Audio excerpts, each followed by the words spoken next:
Welcome to my channel.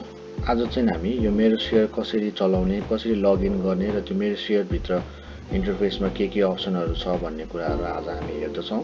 हामीले कुनै पनि क्यापिटलबाट डिम्याट र मेरो सेयरको लागि एप्लाई गरिसकेपछि मेलमा मेरो सेयरको युजर नेम पासवर्ड चाहिँ त्यो क्यापिटलले पठाइदिएको हुन्छ। त्यही अनुसारले तपाईँले लगइन गरेर मेरो सेयर चलाउन सक्नुहुन्छ। जस्तै हामीले अहिले यहाँनिर मेरो सेयरको साइटमा आइसकेका छौँ, meroshare.cdsc.com.np। यो साइट तपाईँले ओपन गर्नुभयो भने यो इन्टरफेस देख्न सक्नुहुन्छ र तपाईँले अब तपाईँको आफ्नो क्यापिटल कुन हो त्यो चुज गर्न सक्नुहुन्छ। यहाँबाट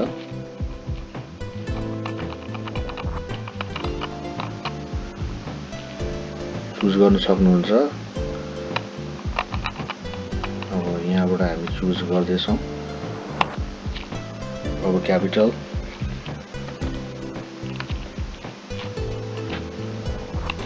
युजर नेम जुन मेलमा पठाएको त्यो युजर नेम अनि पासवर्ड पनि त्यो मेलमै पठाएको हुन्छ, त्यो लगाएर तपाईँले लगइन गर्नुहोस्। तर फर्स्ट टाइम युजर हुनुहुन्छ भने चाहिँ तपाईँले यो इन्टरफेसमा छिर्ने बित्तिकै यस्तो ओल्ड पासवर्ड अनि ओल्ड पासवर्ड भन्दा चाहिँ तपाईँको क्यापिटलबाट जे पठाइदिएको छ त्यो पासवर्ड लगाउने अनि त न्यू पासवर्डमा चाहिँ तपाईँले चाहनुभएको अनुसारको न्यू पासवर्ड लगाउने अनि त्यही रिपिटेड पासवर्ड चाहिँ यहाँ लगाउनु होला। अनि पासवर्ड अलिकति स्ट्रङ बनाउनको लागि चाहिँ यहाँनिर पासवर्ड पोलिसी भनेर राखिएको छ, यो हेर्न सक्नुहुन्छ। अनि त्यसरी तपाईँको आफ्नो पासवर्ड चेन्ज गरिसकेपछि चाहिँ तपाईँले आफ्नो इन्टरफेस देख्न सक्नुहुन्छ यसरी। र फर्स्ट टाइम युजरलाई चाहिँ अहिले यो पिन एउटा चाहिँ क्रिएट गर्नु लगाइरहेको छ। यो पिन कोड भन्ने चाहिँ 4 डिजिटवाला पिन कोड हुन्छ। त्यसमा चाहिँ तपाईँले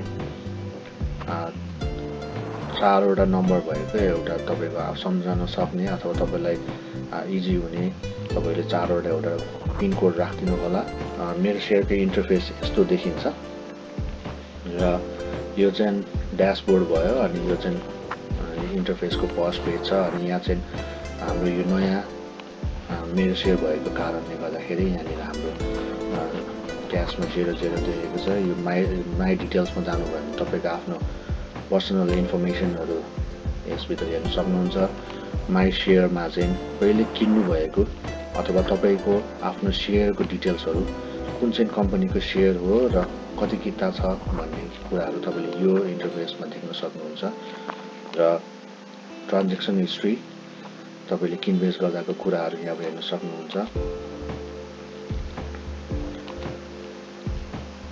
र यो ब्याङ्क रिक्वेस्टमा चाहिँ तपाईँले तपाईँको आफ्नो भएको सेयरको क्यास डिभिडेन्ड लिनको लागि चाहिँ तपाईँले ब्याङ्क डिटेल्स यसमा राख्न सक्नुहुन्छ। र यही तपाईँको ब्याङ्क डिटेल्समा चाहिँ तपाईँको क्यास डिभिडेन्डको एमाउन्टहरू चाहिँ डाइरेक्ट ब्याङ्कमै डिपोजिट हुन्छ। र यो माई आस्पा भन्ने छ, यसमा चाहिँ तपाईँको यो करेन्ट इस्युमा चाहिँ तपाईँको अहिले जतिवटा सेयरहरू खुल्ला छ त्यो खुल्ला भएको डिटेल्सहरू यहाँनिर देखाउँछ। एप्लाई फर इस्युमा चाहिँ तपाईँले एप्लाई गर्नु मिल्ने सेयरहरू चाहिँ यहाँनिर देख्न सक्नुहुन्छ।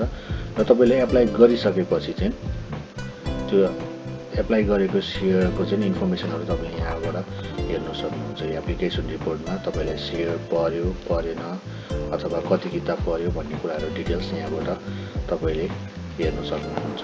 यहाँ चाहिँ हामीले सिआरएन नम्बर यसमा रजिस्टर गरेको छैनौँ र यो रजिस्टर गर्नको लागि भनिरहेको छ।